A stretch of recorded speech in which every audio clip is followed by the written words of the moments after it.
तर आता नवीन व्यक्ती आहे आणि या शेळी पालन व्यवसायामध्ये उतरायचे त्यांना, तर कोणत्या व्यक्तीने शेळी पालनामध्ये उतरायला पाहिजे? आणि दुसरी गोष्ट जी आहे ती शेतकऱ्यांचा प्रश्न असतो की पिल्ल्यापासून सुरुवात करायला पाहिजे की मोठ्या शेळीपासून सुरुवात करायला पाहिजे? का आता पहिल्या काळामध्ये शेती जास्त असायची. हां. शेती जास्त असल्यामुळं त्यांना तो शेतांचं कामं वगैरे जास्त लोड असायचं. त्याच्यामुळं लोक कोणी एक शेळी 2 शेळी कंपल्सरी घरी असायची. हां. पण आता काय क्षेत्र घटल्यामुळं आणि कुटुंबातली संख्या वाढल्यामुळं क्षेत्र कमी झाले.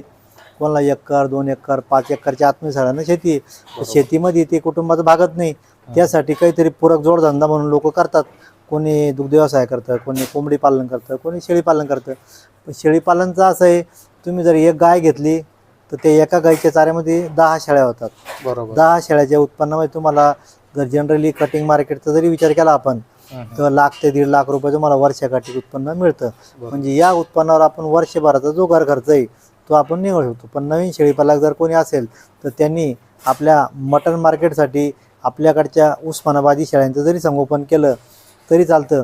घेताना त्यांनी पहिल्या किंवा दुसऱ्या व्यताची शेळी घेतली तर सोयीस्कर पडतं. कारण काय होतं, शेळी गाभण घेतली, आपल्याकडे येणार 2 पिल्लं देणार, 2 पिल्लं जर दिले तर आपले घेतलेल्या शेळीचे पैसे आपले वसूल होते. म्हणजे लगेच जे गुंतवलेलं भांडवल ते आपल्या पदरात पडते. ओके. म्हणजे एकदम पिल्ल्यापासून पण सुरुवात करायला नाही पाहिजे. पिल्ल्यांपासून सुरुवात केलं तर त्यात तुमचं कमीत कमी वर्ष 1.5 वर्ष त्याच्यात वाया जातं. हां, म्हणजे पहिली शेळी जर जिथं तुम्हाला 20 पिल्लं घ्यायची तिथं 10 शेळ्या घ्या. 10 शेळ्या घेतल्या की तुम्हाला ऑटोमॅटिक 20 पिल्लं मिळतात. बरोबर. म्हणजे गाभण शेळ्यापासून सुरुवात करायला पाहिजे. आणि बरेच वेळेस होतं काय की शेळी पालन जे आहे ते विचाराला सुरुवात केलं असं पण चालत नाही. त्याच्या मागे म्हणजे चारा असेल किंवा म्हणजे ह्या गोष्टी अगोदर त्यांना निवारा केला पाहिजे. शेळ्यांना त्यांचा निवारा झाला की चाऱ्याचं व्यवस्थापन करायला पाहिजे, जेणेकरून चारा तर काही एका दिवसात होत नाही. मग 4-5 प्रकारचं हिरवा चाऱ्याची लागवड करावी, सुक्या चाऱ्याचं साठवणूक करावी. ज्या वेळेस तयार आपला चारा होईल त्यावेळेस चांगल्या ठिकाणाहून आपल्या शेळ्या जे खरेदी करून आणाव्या. बरोबर. आता शेळी खरेदी करते वेळेस नेमकी अशा कोणत्या गोष्टी बघितल्या पाहिजेत आणि शेळ्याची निवड केली पाहिजे? शेळ्या खरेदी करताना शेळी ही चंचल असावी. शेळी ही 2 दात किंवा 4 दातामधलीच असावी.